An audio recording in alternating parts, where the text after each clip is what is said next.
నమస్కారం. ప్రేక్షకులందరికీ శుభోదయం. ఈనాటి శుభయోగం శీర్షికన ఆదివారం సందర్భంగా నిత్య జీవితంలో అనేక సమస్యలు అధిగమించడానికి సూర్యనారాయణమూర్తి ఒక జ్యోతి రూపంలో ప్రకాశిస్తూ ఉంటాడు కాబట్టి రకరకాల దీపారాధనలు చేయటం ద్వారా ఎటువంటి సత్ఫలితాలను పొందవచ్చో పరిశీలిద్దాం. నిత్య జీవితంలో అనేక సమస్యలు ఎదుర్కొంటున్న వాళ్ళు ఎవరైనా సరే కులదైవం దగ్గర ఇప్ప నూనె ఆవు నెయ్యి కలిపిన మిశ్రమంతో దీపారాధన చేస్తే మీ కులదైవం అనుగ్రహాన్ని చాలా సులభంగా పొందవచ్చు. అలాగే ఉద్యోగంలో అధికార పదవులను సిద్ధింపజేసుకోవాలంటే చందన తైలంతో ఇష్టదైవం దగ్గర ఆదివారం నాడు దీపారాధన చేయాలి. ఇలా చేస్తే ఉద్యోగంలో చక్కటి ప్రమోషన్లు సిద్ధింపజేసుకోవటానికి ఈ దీపారాధన విశేషంగా సహకరిస్తుంది.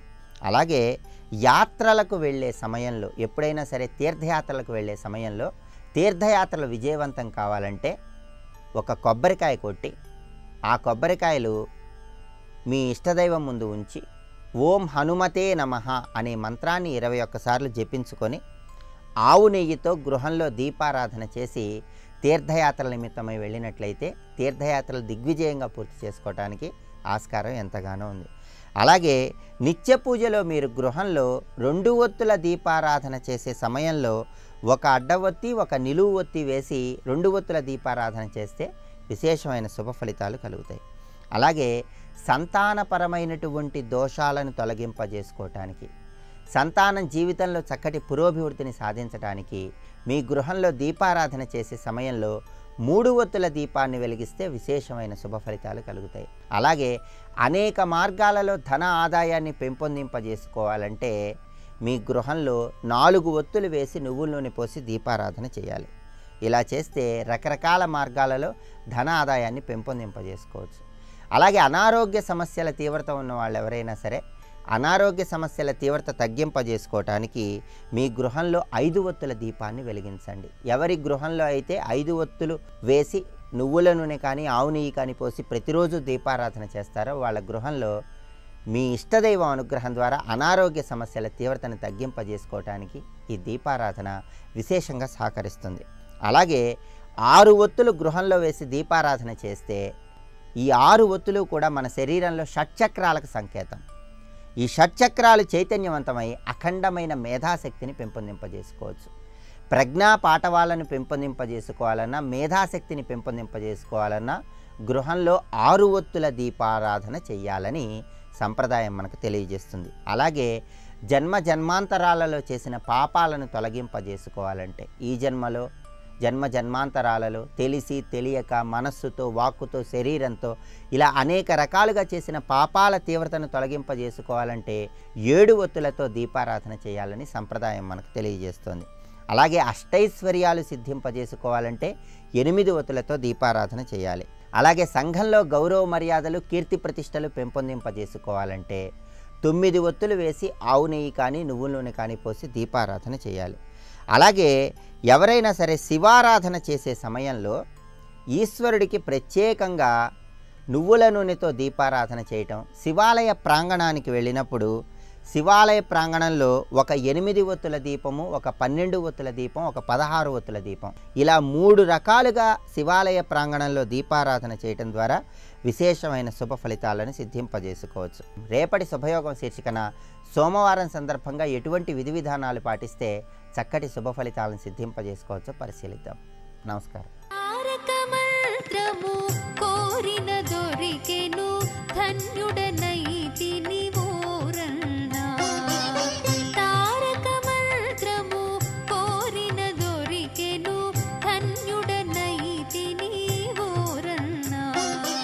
దేవతలకు దేవత దైవతం దేవతానాంచ ఈ మాటలు అయోధ్యకాండలో వాల్మీకి రచిస్తాడు. ఆ మాటలు చెప్తున్నాం.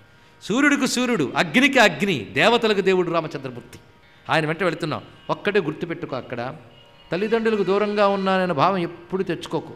ఇక నుంచి నీకు ధీరజ దరిహకు అవసర జాని సహజ సుహృద్ బోలి మృదుబాని. నువ్వు ఎల్లవేళలా కూడాను ఎలా ఉండాలి అంటే తాత తుమ్హారి మాత్ బైదేహి పితా రామ్ సబు భాతి సనేహి. నాయనా నీకు తల్లి సీతమ్మ, తండ్రి రాముడు.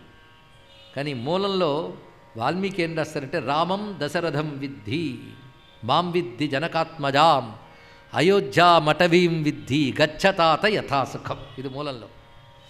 రాముడే దశరథునుకో, సీతే నేననుకో, అడవే అయోధ్య అనుకో, సుఖంగా వెళ్ళంటుంది. ఇంతే 3 మాటలు.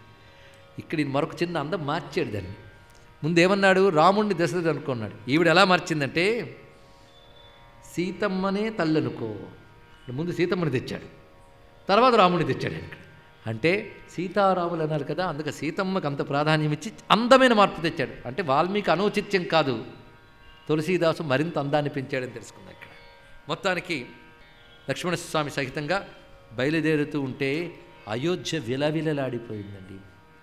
అమృతం దగ్గరికొస్తూ ఉండగా అది లాగేసి విషం చేతిలో పెట్టినట్టు అయింది మాకు.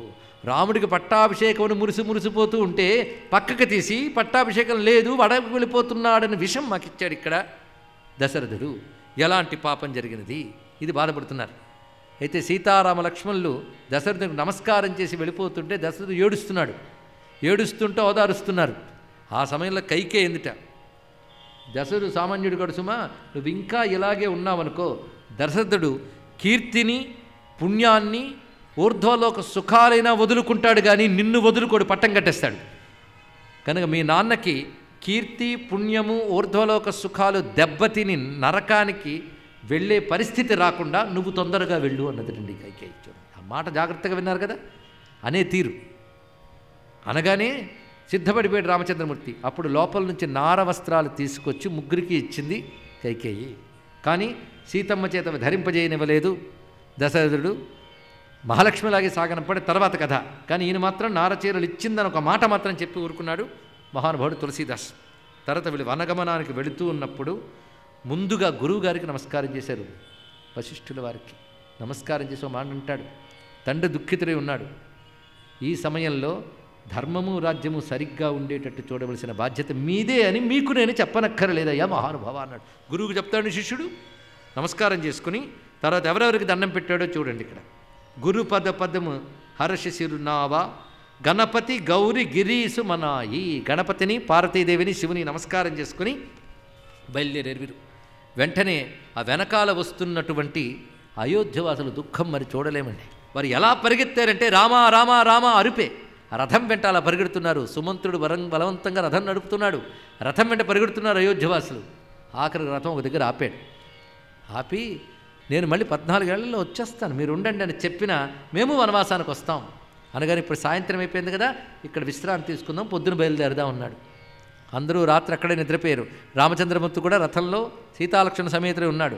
రాత్రి అందరూ నిద్రపోతున్న సమయంలో రాముడు సుమంత్రుడితో చెప్తున్నాడు, రథం తీ, ఏం చేస్తావో జాగ్రత్తగా తీసుకువెళ్ళు, అంతేకాదు రథము వెళ్ళిన జాడలు కనబడకుండా తీసుకువెళ్ళు, అది సారథి యొక్క నైపుణ్యం, నువ్వు ఆ పని చేయి అని చెప్తే రామా అన్నాడు.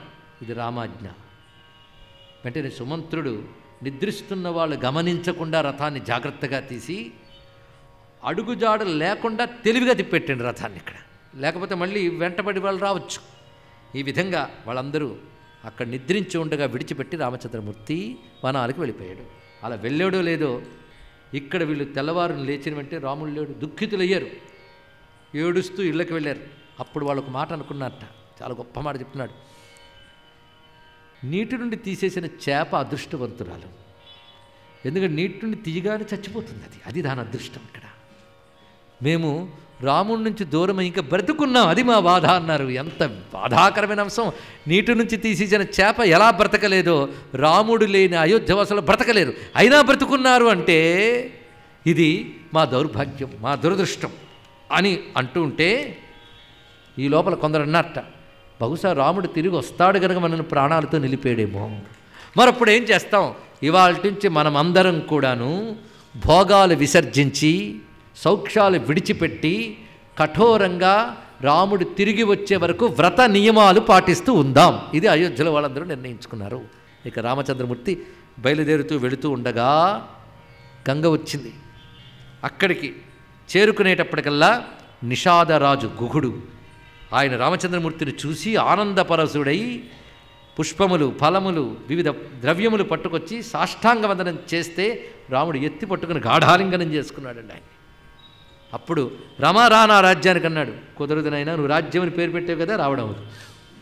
మా నాన్న పెట్టిన నియమం, నేను మునివేషంతో వనవాసానికి వెళ్ళాలి, మునివేషం నీ దగ్గర తీసుకుంటాను ఇక్కడే అని మర్రిపాలు తెచ్చుకుని తలకు రాసుకుని మునివేషం ధరించి, ఆ మహానుభావుడు నేను ఇక్కడే ఉంటాను, నేను తెచ్చినటువంటి గుర్రాలు ఉన్నాయే రథానికి కట్టినవి, వాటికి దాణా ఏర్పాటు చేయి అని చెప్పి జలమాత్రమే ప్రాశనం చేసి ఆ మహానుభావుడు అక్కడున్న వృక్షపు ఛాయలో సీతాలక్ష్మణ సమేతుడి కూర్చున్నాడు కాసేపు. ఆ తర్వాత సీతా రామచంద్రమూర్తి వాళ్ళు పడుకోవడానికి దర్భశయ్య ఏర్పాటు చేశాడు మహానుభావుడు. అక్కడ ఆ రాత్రి లక్ష్మణుడు కంటికి నిద్ర లేకుండా నిలబడి ఉన్నాడు. ఆ పక్కన గూడు అలాగే ఉంటూ భోరుమని ఏడ్చాడు.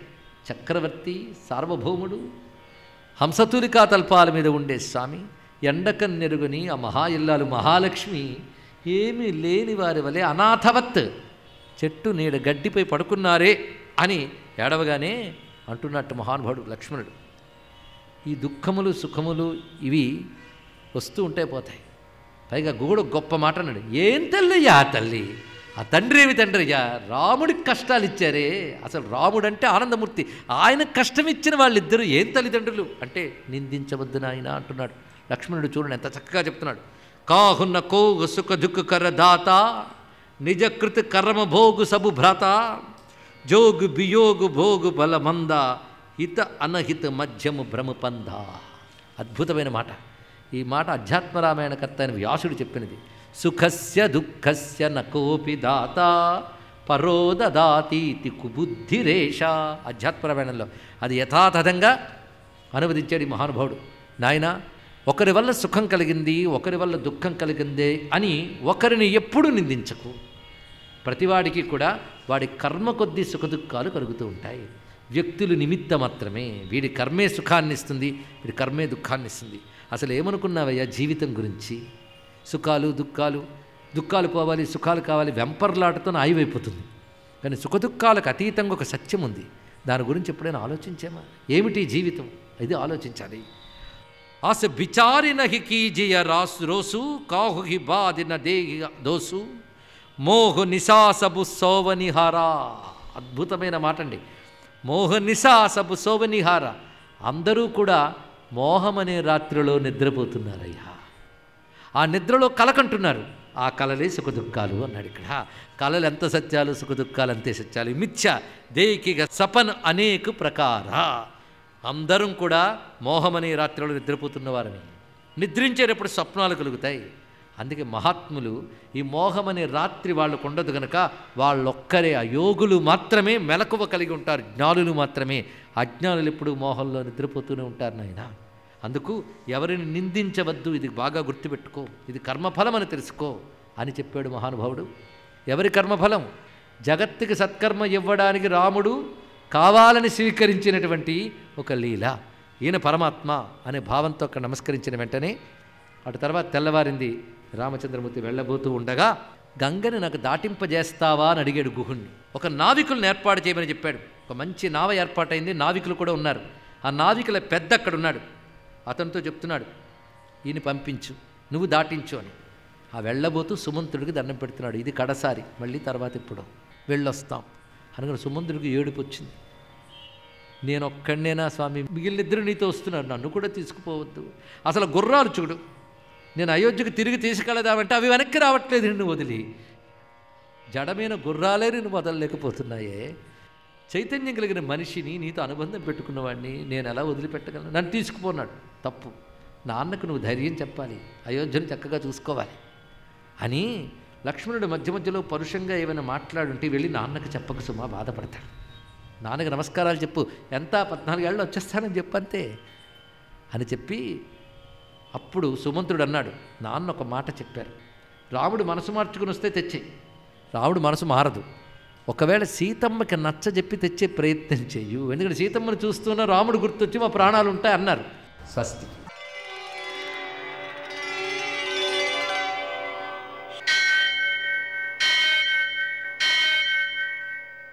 సహస్రశీరుషం దేవం విశ్వాక్షం విశ్వశంభువం విశ్వం నారాయణం దేవమక్షరం పరమం పదం విశ్వతః పరమాం నిత్యం విశ్వం నారాయణగుం హరిం విశ్వమేవేదం పురుషస్తద్విశ్వముపజీవతి పతిం విశ్వస్యాత్మేశ్వరం శాశ్వతం శివమచ్యుతం నారాయణం మహాజ్ఞేయం విశ్వాత్మానం పరాయణం.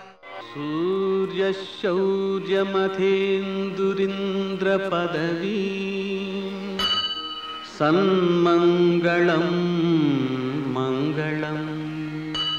యః కర్తా జగతాం భర్తా సంహర్తా మహసాం నిధిః ప్రణమామిదమాదిత్యం బహిరంతస్తమోపహం. నేటి కాలమాన విశేషాలను గమనిద్దాం. స్వస్తి శ్రీ చాంద్రమాన విలంబనామ సంవత్సరం ఉత్తరాయణం వసంత ఋతువు చైత్రమాసం కృష్ణపక్షం ఆదివారం. సూర్యోదయం 6:03 సూర్యాస్తమయం 6:28 తిథి చతుర్దశి ఉదయం 8:35 వరకు. నక్షత్రం రేవతి తెల్లవారుజామున 4:03 వరకు. వర్జం సాయంకాలం 4:14 నుంచి 5:49 వరకు. దుర్ముహూర్తం సాయంకాలం 4:49 నుంచి 5:38 వరకు. అమృతకాలం రాత్రి 1:41 నుంచి 3:16 వరకు. రాహుకాలం ఆదివారం కాబట్టి సాయంకాలం 4:30 నుంచి 6 గంటల వరకు. అష్టకవర్గ రీత్యా శుభప్రదమైన సమయం ఉదయం 9:30. నేటి విశేషం పద్మక యోగం. శివ సన్నిధిలో నదీ స్నానం చేసినట్లయితే అక్షయమైన ఫలితం వస్తుంది. అంటే నిజానికి మనం ఏ ఫలితాన్ని గురించి ఆలోచించినా సరే ప్రతిదానికి క్షయం ఉండక తప్పదు కదా. మోక్షానికి మాత్రం క్షయం ఉండదు, విద్యకు మాత్రం క్షయం ఉండదు, అలాగే జ్ఞానానికి మాత్రం క్షయం ఉండదు. కాబట్టి అటువంటివి కోరుకోవడం ద్వారా అక్షయమైన ఫలితాలు సిద్ధిస్తాయి నదీ స్నానం వల్ల. విశేషించి శివ సన్నిధిలో ఉండేటువంటి నదీ స్నానం చేయాలి. అలాగే పితృతర్పణం, వీటిని ఆచరించడం ద్వారా పితృదేవతల యొక్క అనుగ్రహంతో మన పిల్లలు అభివృద్ధిలోకి వస్తారు. విశేషించి ఆదివారం కావడం వల్ల సూర్యోదయానికి ముందే స్నానం చేయడం, చన్నీటి స్నానం, నమస్కారాలు చేయడం, సూర్య నమస్కారాలు. అదేవిధంగా మధ్యాహ్నపు వేళ పాయసం నివేదన చేసి సూర్యనారాయణమూర్తిని ఆరాధించడం, ఒకపూటే భోజనం చేయటం, ఈ కార్యక్రమాలు ఉత్తమమైన ఫలితాలను ఇస్తూ ఉంటాయి. విశేషించి నూనె తీసుకోకపోవడం వల్ల ఆరోగ్యం బాగుంటుంది. నేటి ఆణిమత్యాలు.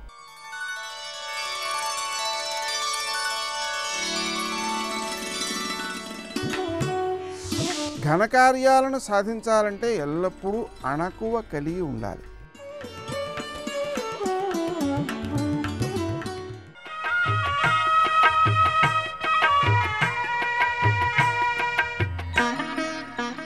శ్రీ గణేశాయ నమః. శ్రీ సరస్వత్యై నమః. శ్రీపాదవల్లభ నరసింహ సరస్వతి. శ్రీ గురుదత్తాత్రేయాయ నమః. శ్రీ గణపతి సచ్చిదానంద సద్గురు పాదారవిందాభ్యాం నమో నమః. జయ గురుదత్త. నీతిమాలలో శిష్యుడి దగ్గర నుంచి దుర్గుణాలను గురువు తొలగించే విధానాన్ని చెబుతూ ఆ సమయంలో శిష్యుడు అనుసరించవలసినటువంటి విధానం ఏమిటి అనేటువంటి శిష్యధర్మాన్ని మనకు బోధ చేస్తున్నారు శ్రీ స్వామీజీ. యత్ స్వీకార్యం శిష్యాత్ నిర్ణేతవ్యం హి భవతి తద్గురుణా క్షేత్రే విజాతి వృక్షం కర్షక వర ఏవ వేత్తి నహి ధేను. ఒక ధనవంతుడు తన కొడుకు చదువు చెప్పమని గురుగారి దగ్గర తీసుకెళ్ళాడు. మరి అక్షరాలు నేర్చుకునే చదువు కాదు, అడ్వాన్స్ స్టడీ. అప్పటికే కొన్ని విద్యలు సాధించి ఉన్నాడు ఆ కుర్రాడు. అంచేది తండ్రి గారు ఏం చెప్పారంటే, మా కుర్రాడికి బాగా సంగీతం వచ్చండి, సాహిత్యం వచ్చండి, విజ్ఞాన శాస్త్రం కూడా కొంత వచ్చండి, మరి ఆటలు పాటలు వీటిల్లో కూడా గట్టివాడు. ఇవన్నీ ఉండగా మీ దగ్గర విశేష శిక్షణ కోసం తీసుకొచ్చాం, మీరు ఏది కావాలంటే దక్షిణగా ఇస్తాం. అలా పుచ్చుకోవడం మీకు ఇష్టం లేకపోతే మీ దగ్గర ఉన్న విద్యార్థుల్లో కొంతమంది పాఠాలు చెప్పమంటే మాకు పిల్లవాడు చెబుతాడు, కొన్ని సబ్జెక్టులకు వచ్చు కనుక పాఠాలు చెబుతాడు.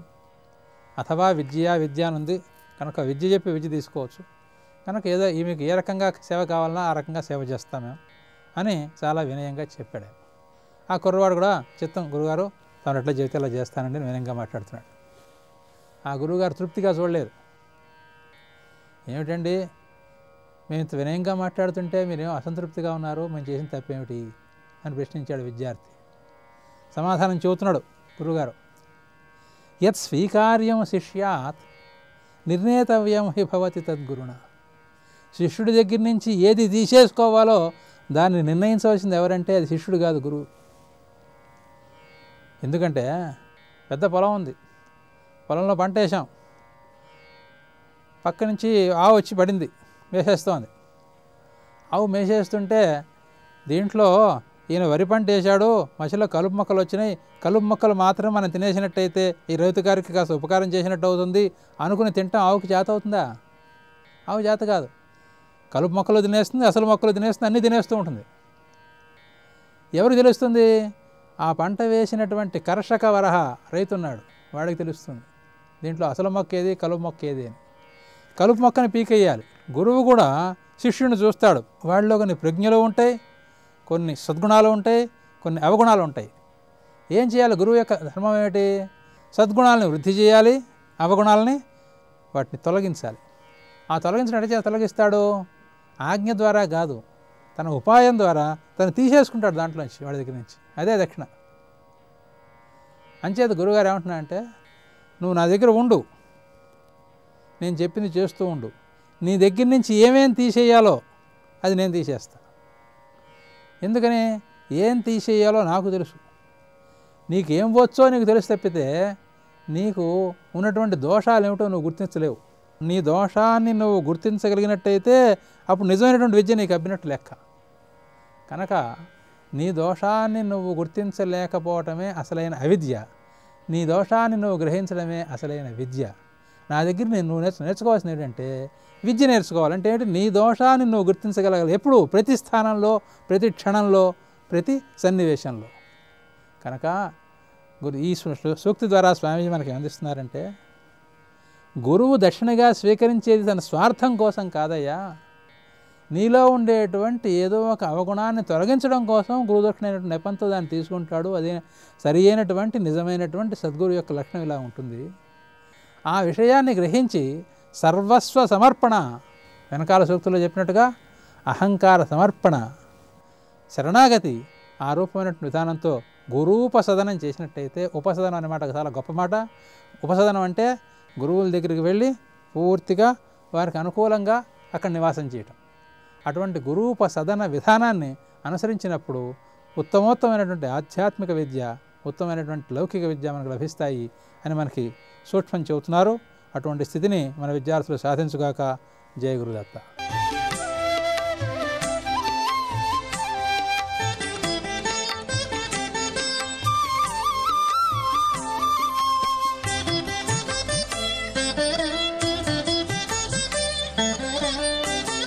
పృథ్వీలింగాన్ని ఉద్దేశించి ఆయన చెప్పినటువంటి పద్యం ఇది. భూలాభము చేకూర్చును భూలింగము. దివిసీమలో నడకుదురు అని ఒక క్షేత్రం ఉంది. మిగిలిన క్షేత్రాలన్నీ ఒకెత్తు, నడకుదురు క్షేత్రం ఒక్కటి ఒకెత్తు. మీకు బాగా అర్థమయ్యేటట్టు చెప్పాలి అంటే, నేను మీతో ఒక విషయాన్ని ప్రస్తావన చెయ్యాలి అని అనుకున్నప్పుడు దాన్ని ఒక వరుస క్రమంలో ప్రతిపాదన చేయవలసి ఉంటుంది. ఆ వరుస క్రమంలో ప్రతిపాదన చెయ్యాలి అని అనుకున్నప్పుడు నాలో రేగినటువంటి ఆలోచనలు ఎన్నో ఉంటాయి. ఒక నెగడు అగ్నిహోత్రం వెలుగుతుంటే దాని దగ్గరికి వెళ్ళి కట్టెపుల్లతో పొడిస్తే అందులోంచి మిణుగురులు, నిప్పురవ్వలు పైకి లేచినట్టు ఒక ప్రవచనాన్ని ప్రారంభం చేసినప్పుడు ఎన్నో ఆలోచనలు పైకి లేస్తాయి. ఇన్ని ఆలోచనలలో ఏ ఆలోచన తర్వాత ఏ ఆలోచనల్ని వాక్య రూపంలో ప్రతిపాదన చేస్తే వినేటటువంటి వారికి సౌలభ్యంగా అర్థమవుతుందనేటటువంటి విషయం మీద ముందు ఒక నిర్ణయానికి వచ్చి లోపల నుంచి వస్తున్నటువంటి భావమును వాక్కుగా మార్చడానికి ఊపిరి తీసి ఊపిరిని వాక్కుగా మారుస్తారు. ఊపిరి తీయకుండా అసలు వాక్కు పలకడం సాధ్యం కాదు. ఊపిరి తీస్తూ పలకడం సాధ్యం కాదు. ఊపిరి తీసి విడిచిపెట్టేటప్పుడు పలకాలి. మాటకి మాటకి మధ్యలో సంధ్య ఉంటుంది. సంధ్య అంటే మధ్యకాలం. నేను ఇప్పుడు మాట్లాడుతున్నప్పుడు మధ్యలో ఊపిరి తీసుకుంటూ ఉంటాను. ఆ ఊపిరి తీసుకున్నప్పుడు మౌనం. యథార్థమునకు ఏ శబ్దము ఉండదు, పరమ మౌనం ఉంటుంది. కానీ ఆ మౌనములో, ఆ సంధ్యలో నేను ఊపిరి తీయకపోతే తర్వాత మాట పలకడం కష్టం. ఊపిరి తీసి దాన్ని వాక్యంగా మార్చేసిన తర్వాత మళ్ళీ ఊపిరి తీసుకునేటప్పుడు నాలో ఆలోచనలు విజృంభిస్తూ ఉంటాయి. ఆ విజృంభించడం ఉందే అదే సంధ్యాతాండవం. రెండిటి మధ్యలో శివతాండవం అన్న మాటకు అర్థం అది. ప్రదోషము, దోషము అంటే చీకటి, ప్రదోషము అంటే దోషమును చీకటికి ముందున్నటువంటి కాలం. చీకటి పడడానికి ముందున్నటువంటి కాలాన్ని సాయం సంధ్యవేళ అంటారు. సాయం సంధ్యవేళ తనంత తానుగా శివ సంబంధమైనటువంటిది. ఎందుకని అంటే రాత్రి సమస్త ప్రాణులు నిద్రలోకి జారిపోతాయి. నిద్రని స్వల్పకాలిక లయం అంటారు.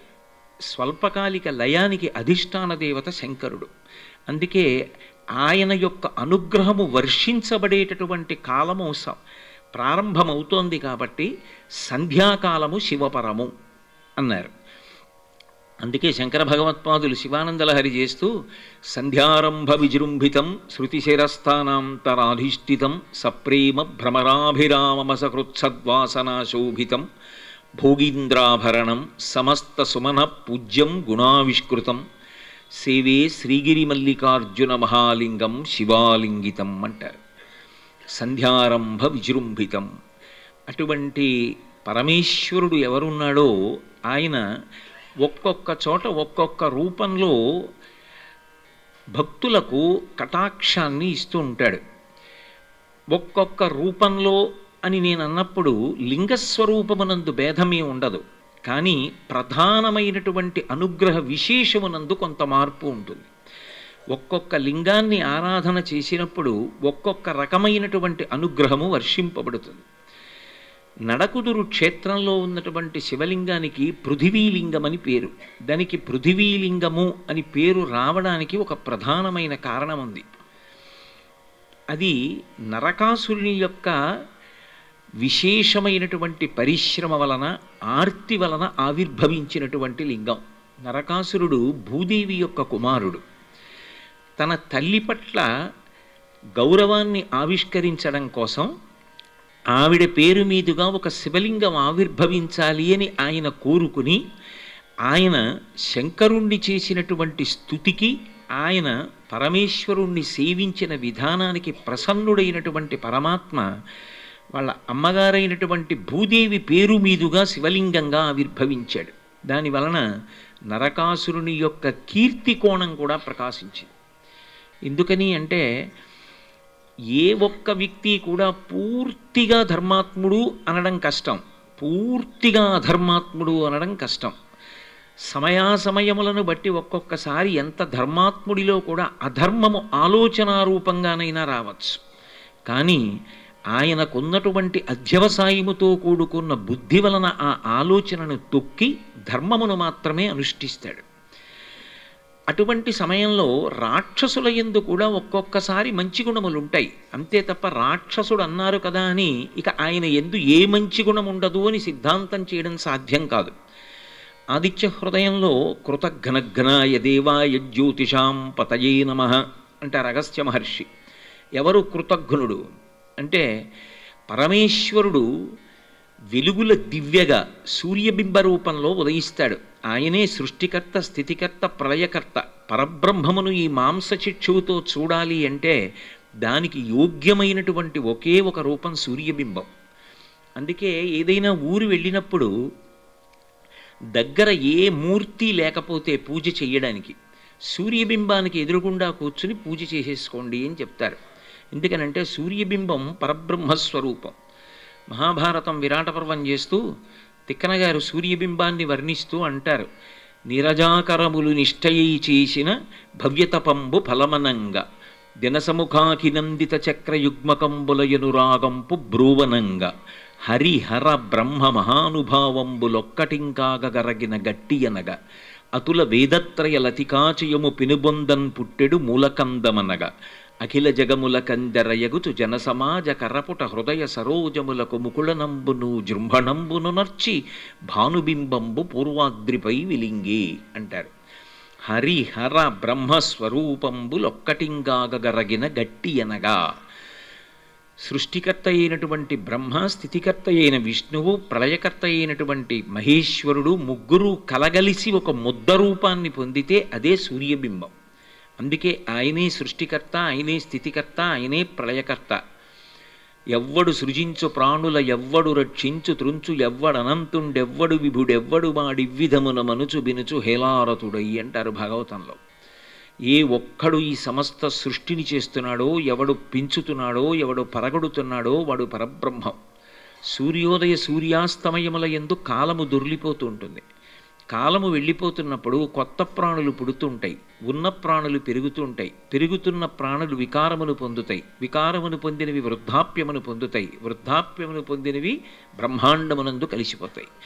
కాలమునందు జనన తేదీ ఉన్నది అంటే ఆ ప్రాణి వెళ్ళిపోయే తేదీ కూడా ఇంకొక వైపు వస్తుంది అని గుర్తు. ప్రత్యాయాంతిగతాః పునర్న దివసాః కాలో జగద్భక్షకః లక్ష్మీస్తోయతరంగభంగచపలా విద్యుచ్చలం జీవితం తస్మాన్ మాం శరణాగతిం కరుణయా త్వం రక్ష రక్షాధునా అంటారు శంకర భగవత్పాదులు. సూర్యోదయ సూర్యాస్తమయాలనేటటువంటి ప్రక్రియల ద్వారా కాలము నడిచి వెళ్ళిపోతుంటే సమస్త జీవుల యొక్క ఆయుర్దాయాన్ని ఆయన గ్రసిస్తున్నాడు. ఇవాళ సూర్యోదయం అయిపోయింది, సూర్యాస్తమయం అయిపోయింది అంటే ఆయుర్దాయంలో ఒక పగటి వేళ పూర్తయిపోయింది.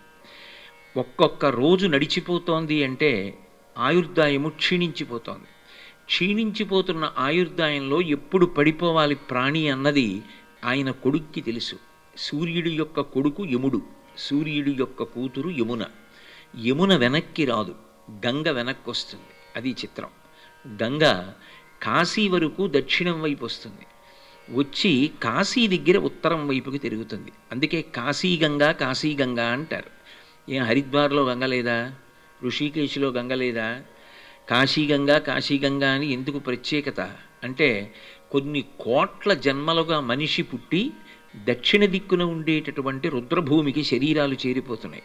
పునరపి జననం పునరపి మరణం పునరపి జననీ జఠరే శయనం ఇహ సంసారే బహుదుస్తారే కృపయాపారే పహిమురారే.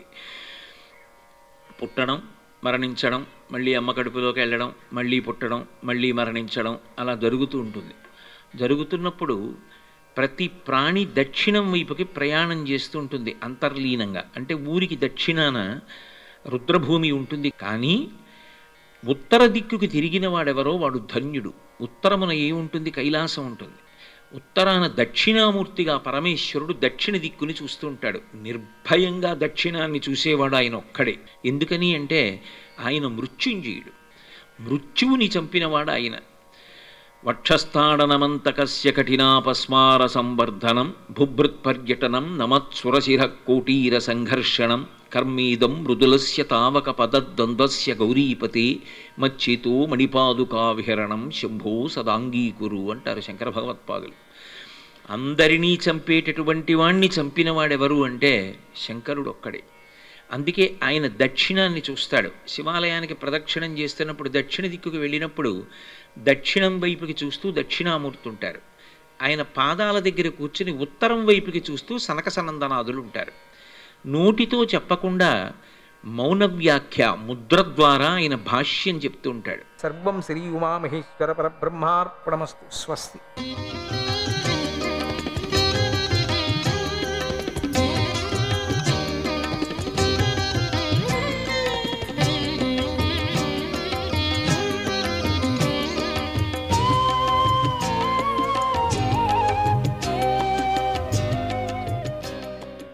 నారాయణ నారాయణ నారాయణ నారాయణ.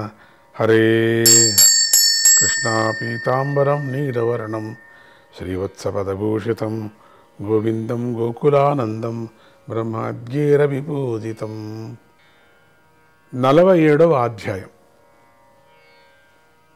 ఈ అధ్యాయంలో ఉద్ధవుడు గోపికలతో సంభాషించుట, భ్రమర గీతం అనేటువంటి విషయాలు చెప్పబడ్డాయి దీంట్లో. శ్రీ సుఖమహర్షి ఇలా చెబుతున్నాడు. శ్రీకృష్ణుడి అనుచరుడు కదా ఉద్ధవుడు, అనుచరుడు కదా. పచ్చని వస్త్రాన్ని పద్మాల మాలను ధరించి ఉన్నాడు. పొడవైన చేతులు, అప్పుడే వికసించిన పద్మాల వంటి కన్నులు, పద్మంలాగా ప్రకాశించే ముఖము, మణులు పొదిగినటువంటి ఉజ్వలమైన కుండలాలు. అటువంటి అన్ని కుండలాలు ధరించినటువంటి ఆయనను గోపికలు చూశారు. ఇటువంటి రూపాన్ని చూశారు. మనోహరమైన రూపము, శ్రీకృష్ణుడి వంటి వేషాలంకారాలు ధరించినటువంటి ఇతడు ఎవరయ్యా? కృష్ణుడిలాగానే ఉన్నట్టుగా ఉన్నాడే. ఆయన ఏమేమి ధరించాడో అన్నీ ధరించాడు.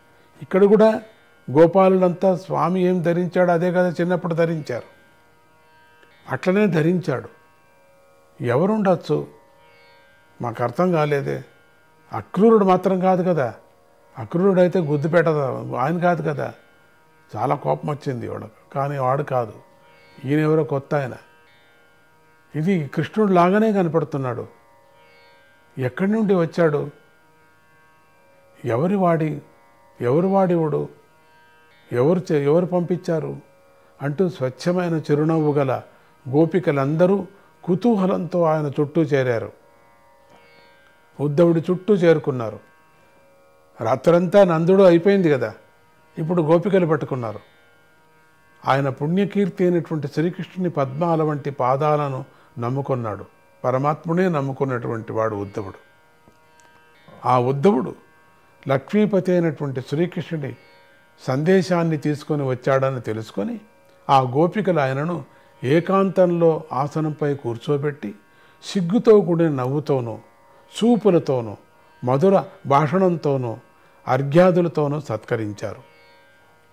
ఓహో, కృష్ణ వార్త తీసుకొచ్చాడు, కృష్ణుడేమో పంపించాడు అని తెలుసుకున్నారు.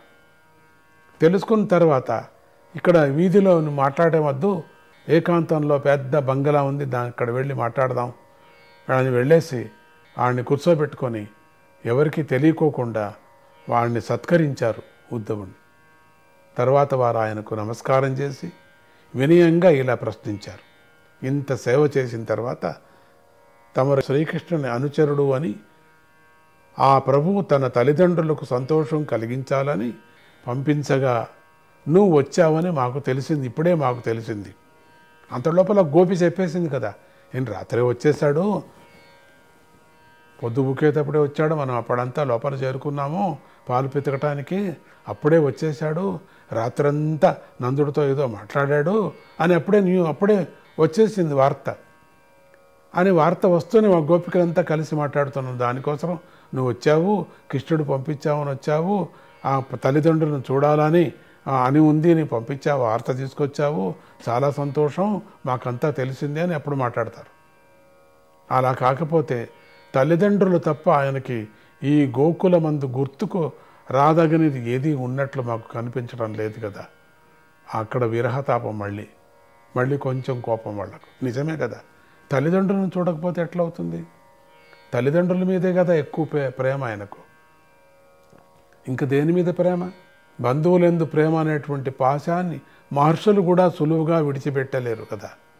ఎవరైతేనేమి బంధువుల మీద ఉండే ప్రేమే కదా. ఇక మానవుడు బంధువులు కాని వారితో స్నేహాన్ని ఏదో ఒక ప్రయోజనం కోసమే చేసి వాళ్ళ కోసం ఆ ప్రయోజనం తీరే వరకు స్నేహం చేస్తాడు, అంతే. వాళ్ళకి విరహతాపం తట్టుకోలేక ఏదైనా గోపికల్ని అడిగాడా అని చెప్పలేదు వీడు, అందుకని కోపం వచ్చేసింది బాగా. అవును, తల్లిదండ్రులను చూడటానికి కదా వస్తాడు, మమ్మల్ని చూడటానికే అనే విధంగా గోపికలు మనోవాక్కాయాలతో గోవిందుడికే అర్పితమై ఉన్నారు కదా. వాళ్ళు గోవిందుడే సర్వస్వం అనుకున్నారు. ఇంతవరకు మాట్లాడిందంతా పరమాత్ముడి మీదే దృష్టి పెట్టుకున్నారు. పరమాత్ముడినే ఎప్పుడు అనుకుంటాడు. శ్రీకృష్ణుని దూతగా గోకులానికి వెళ్ళిన ఉద్ధవుడికి ఎదుట వారు లోక వ్యవహారంతో ఉండే సంకోచాన్ని విడిచిపెట్టారు. వాళ్ళంతా విడిచిపెట్టారు కదా, వాళ్ళంతా కూడా విడిచిపెట్టరు కదా. అట్లా మాట్లాడుతున్నారు. శ్రీకృష్ణుడు చిన్నతనం నుండి 10 ఏళ్ల వయస్సు వరకు చేసిన ప్రీతికరమైన లీలలు ఏవే ఉన్నాయో వాటిని ఆ గోపికలు మళ్ళీ గుర్తు చేసుకొని గానం చేస్తున్నారు. ఉద్ధవుడికి మాట్లాడుతున్నారు. కొంచెం నిందాస్తుతిలాగా మాట్లాడారు వాళ్ళు. మమ్మల్నంతా వదిలేశాడు. గోపికలకు ఏమన్నా ఉందా పని? వెన్నపూస మీద ఏదన్నా ఉందా? తల్లిదండ్రులు కదా ఆయనకు కావాల్సింది. ఇట్లా ఒక సంకోచితమైనటువంటి ఒక నిందలాగా బంధువుల మీదుగా ఎక్కువ కదా ప్రేమ ఆయనకు అనే విధంగా మాట్లాడుతున్నారు. మాట్లాడి మళ్ళీ స్వామినే వాళ్ళకి, ఇంకా మాట్లాడినా అంతే, మాట్లాడకపోయినా అంతే, స్వామినే వాళ్ళకు ప్రాణము. మళ్ళీ గుర్తు చేసుకొని గానం చేస్తున్నారు ఉద్ధవుడి దగ్గర. అంతేకాకుండా వారు సిగ్గు విడిచి ఏడుస్తున్నారు కూడా. అప్పుడు ఏడవటానికి ప్రారంభం చేసి ఇంతవరకు అన్నారు, మళ్ళీ స్వామిని గురించి గానం చేశారు. ఇక మొత్తుకొని ఏడుస్తున్నారు. ఒక ఆమె శ్రీకృష్ణుడితో కలిసి సంతోషిద్దామని ధ్యానిస్తూ ఉండగా తుమ్మెద కనిపించింది. ఆమె దానిని ప్రియుడైనటువంటి శ్రీకృష్ణుడు పంపిన దూతగా భావించింది. ఒక గోపిక ఏడుచాలా అనే దృష్టితో ఉన్నప్పుడు ఒక తుమ్మెద వచ్చి వాలింది అక్కడికి ఆవిడ మీద. ఆవిడ అనుకుంది, ఈ తుమ్మెద స్వామినే నా కోసరం పంపించాడు, ఇదొక దూత. ఉద్ధవుడిని కూడా అట్లనే ఒక తుమ్మెదలాగా, ఇవి అన్ని గోపికలకు తుమ్మెదలాగా ఆ ఉద్ధవుడు కృష్ణుడు పంపించినటువంటి ఒక తుమ్మెద. అట్లే ఇంకొక తుమ్మెద వచ్చి వాలింది. అతడు మోహాన్ని కలిగించే తన అధరామృతాన్ని ఒక్కసారి మా చేత పానం చేయించి వెంటనే మమ్మల్ని విడిచిపెట్టాడు. ఎంత బాగుంది ఓ తుమ్మెద అని అంటూ తుమ్మెదని అడుగుతుంది. ఆ లక్ష్మీదేవి అయితే ఇతగాణ్ణి ఎలా సేవిస్తుందో కదా, అయ్యో పవిత్రమైన కీర్తి గలవాడనేటువంటి నారదుల పొగడ్తలతో ఆమె మనస్సు దోచివేయబడింది కదా. కృష్ణ కృష్ణ కృష్ణ కృష్ణ